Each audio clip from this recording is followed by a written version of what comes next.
La souffrance, c'est peut-être l'expérience humaine la plus universelle, mais c'est aussi une des moins bien comprises, j'ai l'impression. Mm. Elle a tellement de visages différents, la perte, la peur, cette anxiété qui nous prend parfois, la solitude, ou même juste ce sentiment de vide. Oui, Et face à ça, on se pose tous les mêmes questions au fond. Pourquoi ça existe? Est-ce que c'est juste absurde ou est-ce que ça essaye de nous dire quelque chose? c'est la grande question, la question centrale de la condition humaine. Elle est vertigineuse. Oui, Pour essayer d'y voir un peu plus clair aujourd'hui, on va explorer ça sous des angles très différents. On va piocher dans la spiritualité, bien sûr, mais aussi dans la psychologie, la neurologie et même des perspectives un peu plus métaphysiques. d'accord. Le but, c'est pas de trouver la réponse unique, ce serait un peu prétentieux. C'est plutôt de voir comment une meilleure compréhension du phénomène peut peut-être changer radicalement notre façon de le vivre. Commençons par le début alors. Ce qui me frappe dans les sources, c'est de voir à quel point la souffrance a toujours été là. Elle a façonné l'histoire humaine, depuis les mythes les plus anciens jusqu'à nos vies d'aujourd'hui. C'est vrai. Toutes les grandes traditions spirituelles, sans exception, elles partent de ce constat. C'est presque un point de départ obligé. La vie, ça inclut la souffrance. Ce n'est pas une erreur. Non, c'est une donnée de base, un point de départ universel. Et là où ça devient intéressant, c'est que la divergence, elle n'est pas sur l'existence de la souffrance. Personne ne la nie. Non, bien sûr. C'est sur son interprétation. Qu'est-ce que ça veut dire souffrance? Pour certains, c'est une punition. Pour d'autres, un processus de purification. Une illusion parfois? Une illusion à dépasser, oui. Ou même une porte vers l'éveil. Et ce qui est fascinant, c'est que la question, au fond, c'est jamais comment on l'élimine complètement. Ce qui semble impossible. Ce qui est jugé impossible, oui.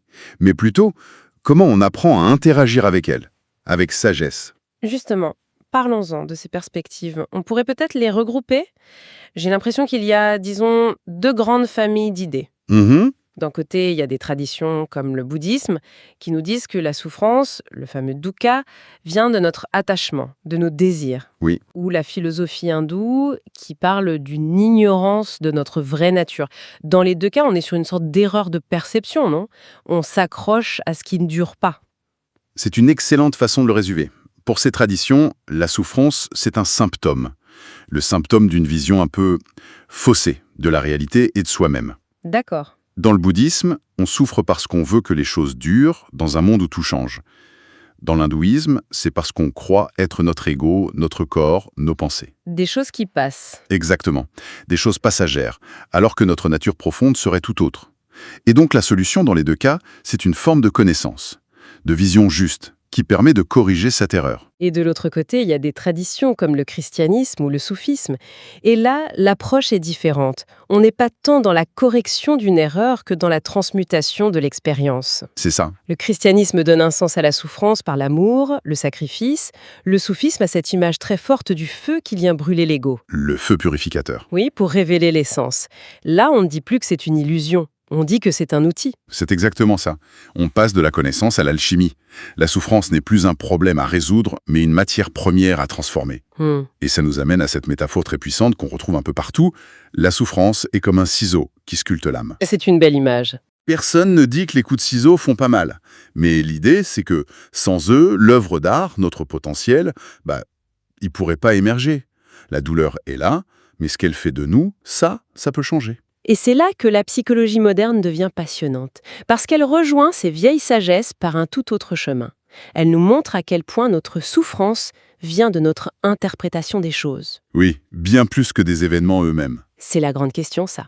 Face à la même épreuve, une rupture, un échec, comment ça se fait qu'une personne s'effondre et qu'une autre en ressort plus forte? C'est le cœur du sujet.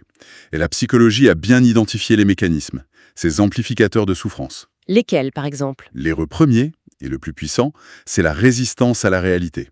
Se battre contre ce qui est déjà là. C'est contre-productif. Totalement. C'est comme se débattre dans des sables mouvants. Plus on lutte, plus on s'enfonce. Et puis il y a le fait de ressasser le passé, de rejouer les scènes en boucle. Et la peur de l'avenir? L'anticipation du pire? Voilà. Et le plus subtil peut-être, s'identifier complètement à ces pensées douloureuses. Y croire dur comme fer. Attends, si je suis bien ce que les sources avancent, il y a une distinction capitale à faire. Oui. D'un côté, il y a la douleur, le signal brut, la réaction à une blessure, à une perte. Et de l'autre, la souffrance, qui serait toute l'histoire qu'on se raconte par-dessus. C'est exactement ça. Mais c'est une idée énorme, parce que ça veut dire qu'on a une marge de manœuvre. Et ça mène à cette phrase un peu choc, la douleur est inévitable, mais la souffrance, elle, est souvent optionnelle. Oui, et il faut bien comprendre ce que « optionnel » veut dire. Ce n'est pas une accusation genre c'est de ta faute ». Non, bien sûr, ce serait culpabilisant. Exactement. La douleur, c'est la sensation initiale, ça fait mal. La souffrance, c'est toute la narration qu'on ajoute. Ça devrait pas faire mal, c'est injuste, ça ne finira jamais, c'est de ma faute. C'est la deuxième couche.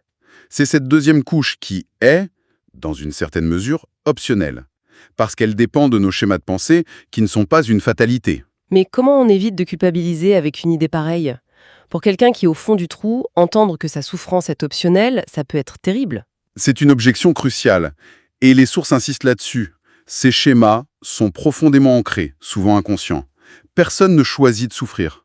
D'accord. Optionnel veut juste dire qu'il est possible d'apprendre à ne pas rajouter cette seconde couche. C'est une compétence.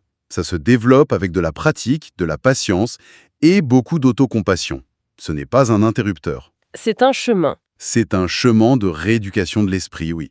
Et la neurologie, elle vient confirmer tout ça de manière très concrète, très physique. Notre cerveau, il a évolué pour détecter les meneuses, pour survivre, pas pour nous rendre heureux.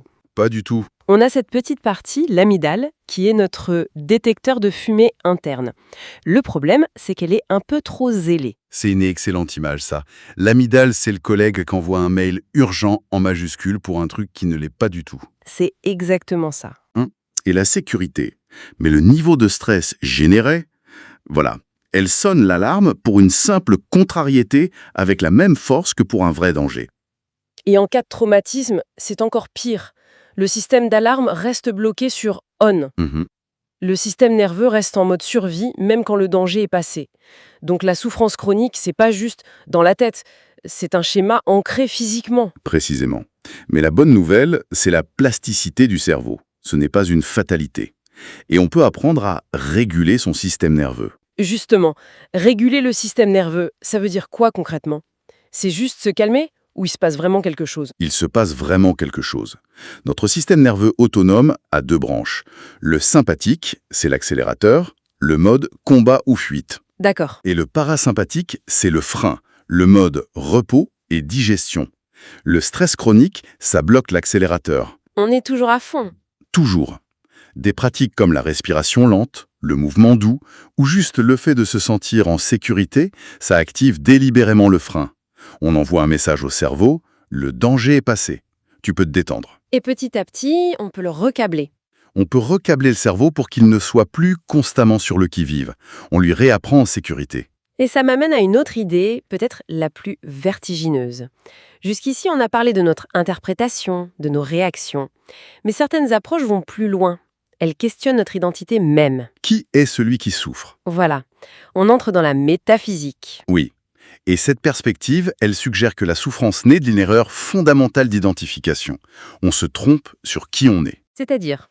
On confond l'observateur silencieux avec l'expérience qui défile. On confond la conscience, qui est comme le ciel, avec les pensées et les émotions, qui sont comme les nuages. On croit être le nuage d'orage. Alors qu'en réalité, on serait le ciel qui contient ce nuage. J'aime beaucoup cette analogie. Les nuages ne tachent jamais le ciel. C'est ça. Peu importe la violence de la tempête, le ciel derrière y reste intact. Mais bon, c'est une belle image. Mais comment on fait concrètement pour s'identifier au ciel quand on est en plein dans l'orage ? C'est la question pratique essentielle, bien sûr.